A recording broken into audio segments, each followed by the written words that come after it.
Hello friends, welcome to my channel. இன்றைக்கி நம்ம வீடியோவில் பப்ஸ் சீட்டு வச்சு எப்படி வீட்டிலையே சூப்பராக ஈஸியாக சிக்கன் பப்ஸ் செய்கிறதுன்னு பார்க்க போகிறோம்.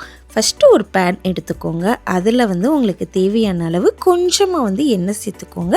எண்ணெய் காஞ்சதுக்கப்புறமா ஒரு டீஸ்பூன் அளவு ஜீரகம் சேர்த்துக்கோங்க.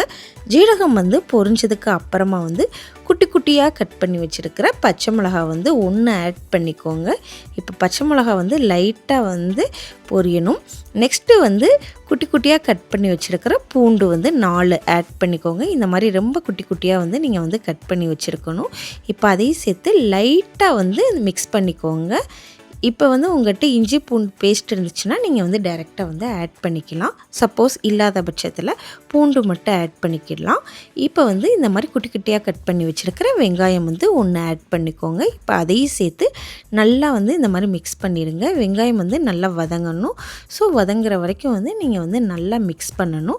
இப்போ நம்ம மஞ்சள் தூள் ஆட் பண்ண போகிறோம். கரெக்டாக ஒரு 1/4 டீஸ்பூன் அளவு நீங்கள் மஞ்சள் தூள் ஆட் பண்ணிக்கோங்க. இப்போ அதையும் சேர்த்து நல்லா மிக்ஸ் பண்ணிக்கோங்க. இப்போ வெங்காயத்தை நீங்கள் நல்லா வதக்கிக்கோங்க. இப்போ உங்கள்கிட்ட ஒரு தக்காளி இருந்துச்சுனாலும் ஓகே, இல்லாட்டினா ரெடிமேடாகவே தக்காளி பேஸ்ட்டு கிடைக்கும். ஸோ அது இருந்தாலும் ஓகே. இப்போ 1 டேபிள் ஸ்பூன் அளவு தக்காளி பேஸ்ட் நீங்கள் ஆட் பண்ணிக்கோங்க. சப்போஸ் இல்லைன்னா தக்காளியை நீங்கள் ஆட் பண்ணால் பெட்டர். ஸோ இப்போ அதையும் சேர்த்து நீங்கள் நல்லா மிக்ஸ் பண்ணிடுங்க. இப்போ வெங்காயம் தக்காளியும் நல்லா வதங்கணும். ஸோ அதனால் நீங்கள் நல்லா மிக்ஸ் பண்ணிடுங்க. இப்போ நீங்கள் சிக்கனை ஏற்கனவே குட்டி குட்டியாக ரொம்ப குட்டி குட்டியாக கட் பண்ணி வச்சுடுங்க.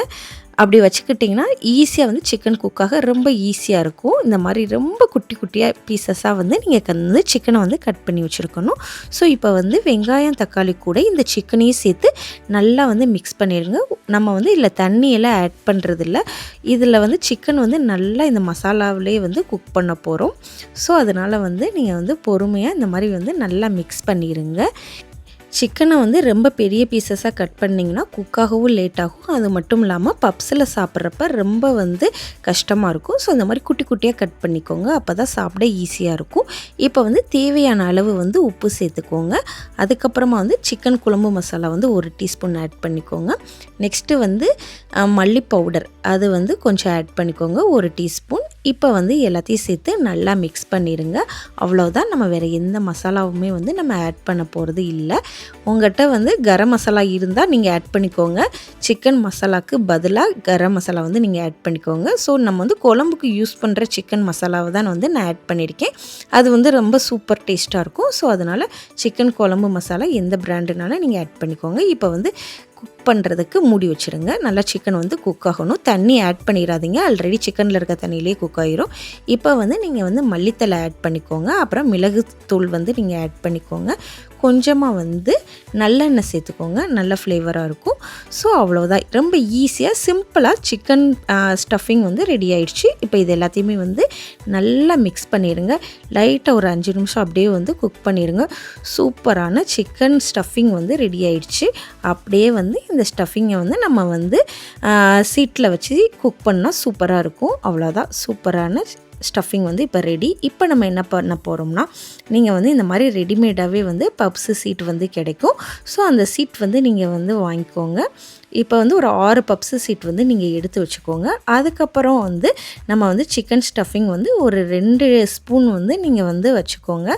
நல்லாயிருக்கும். ஒரு 2 ஸ்பூன் கரெக்டான அளவாக இருக்கும். இல்லாட்டினா நம்மளுக்கு மூடுறதுக்கு இந்த சீட்டை மூடுறதுக்கு ரொம்ப கஷ்டமாக இருக்கும். ஸோ அதனால் கரெக்டாக எல்லா சீட்லேயுமே 2 ஸ்பூன் ஸ்டஃபிங் வச்சுருங்க. 2 ஸ்பூன் சிக்கன் ஸ்டஃபிங் வச்சுருங்க.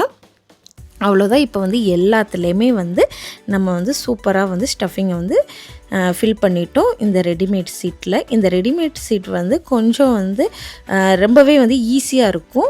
ஸோ இப்போ உங்களுக்கு மடக்கிறதுக்கு ரொம்ப ஈஸியாக இருக்கும். அப்படியே உங்களுக்கு எந்த டிசைன் வேணுமோ நீங்கள் மடக்கலாம். இப்போ எல்லா எட்ஜஸையும் எடுத்துகிட்டு போய் இந்த மாதிரி நீங்கள் ஒட்டி வச்சிட்டிங்கன்னா அவ்வளோதான். ரொம்ப ரொம்ப சூப்பராக நம்ம பப்ஸ் செய்ய போகிறோம். இப்போ இதே மாதிரி எல்லா பப்ஸுக்குமே நீங்கள் இந்த டிசைன் ஃபாலோ பண்ணுங்கள். இல்லைன்னா உங்களுக்கு வேறு டிசைன் தான் ஓகேன்னா நீங்கள் எப்படினாலும் வச்சுக்கலாம். ஸோ இது எல்லாத்தையுமே இந்த மாதிரி லாக் பண்ணிடுங்க. அவ்வளோதான். இப்போ எல்லா சீட்டுக்குமே நம்ம சூப்பராக இந்த மாதிரி க்ளோஸ் பண்ணிட்டோம். அதுக்கப்புறம் என்ன பண்ண போகிறோம்னா ஒரு முட்டை எடுத்துக்கோங்க. ஒரு முட்டையை வந்து நல்லா பீட் பண்ணி வச்சுக்கோங்க.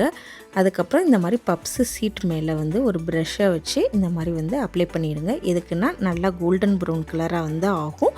ஸோ அதனால தான் வந்து நம்ம வந்து இந்த முட்டையை வந்து இந்த பப்ஸு சீட் மேலே தடவுறோம். இதே மாதிரி நீங்கள் வந்து எல்லா பப்ஸ்லேயும் வந்து நீங்கள் வந்து அப்ளை பண்ணிடுங்க. இந்த மாதிரி ப்ரஷ் வச்சு அப்ளை பண்ணிங்கன்னா ரொம்ப ஈஸியாக இருக்கும். நல்லா எல்லா சைடுமே வந்து கவர் ஆகும். ஸோ அதனால் இந்த மாதிரி ஒரு ப்ரஷ் எடுத்து நீங்கள் வந்து அப்ளை பண்ணிடுங்க. இப்போ பார்த்திங்கன்னா வந்து ஃபுல்லாத்துலேயுமே வந்து நான் அப்ளை பண்ணிக்கிட்டு இருக்கேன். இதே மாதிரி எல்லா பப்ஸுக்குமே வந்து நீங்கள் வந்து அப்ளை பண்ணிடுங்க. அவ்வளோதான், ரெடி ஆயிடுச்சு. இப்போ வந்து நம்ம வந்து ஓவனில் வைக்கிறது ஒன்று தான் வந்து மிச்சம். நம்ம சூப்பரான பப்ஸு சாப்பிட போகிறோம். ஸோ இந்த மாதிரி தடவிட்டு இப்போ வந்து பாருங்கள் எல்லாத்துலேயுமே வந்து அப்ளை பண்ணியாச்சு. அவ்வளோதான். நீங்கள் வந்து அப்படியே வந்து ஓவனில் வந்து 200 டிகிரி செல்சியஸில் வந்து ஓவனில் வந்து நீங்கள் வைக்கணும். ஓவனில் வைக்கிறதுக்கு முன்னாடியே வந்து நீங்கள் வந்து ப்ரீ ஹீட் பண்ணிடுங்க. ஓவனை 10 மினிட்ஸ் ப்ரீ ஹீட் பண்ணிவிட்டு 20 டிகிரியில் 20 to 25 மினிட்ஸ் வந்து ஓவனில் வச்சுட்டிங்கன்னா சூப்பரான பப்ஸ் வந்து ரெடி ஆயிரும். நம்ம வந்து கடையில் சாப்பிட்ற பப்ஸ் வந்து எப்படி இருக்குமோ அதே டேஸ்ட்டில் அப்படியே இருக்கும். ரொம்ப ரொம்ப சிம்பிளாக, ரொம்ப கஷ்டமான மெத்தடெல்லாம் இல்லை, ரொம்ப ரொம்ப ஈஸியான மெத்தடில் சிம்பிளாக சூப்பராக நம்ம வந்து பப்ஸ் வந்து செஞ்சிட்டோம். உங்களுக்கு என்னோடய வீடியோ பிடிச்சிருந்துச்சுன்னா மறக்காமல் நம்ம சேனலை வந்து சப்ஸ்கிரைப் பண்ணிடுங்க. அது மட்டும் இல்லாமல் உங்களுக்காக நிறைய வீடியோஸ் வந்து வரும். ஸோ உங்கள் ஃப்ரெண்ட்ஸுக்கும் வந்து ஷேர் பண்ண மறந்துடாதீங்க. ஓகே, பாய். நம்ம நெக்ஸ்ட் வீடியோவில் பார்க்கலாம்.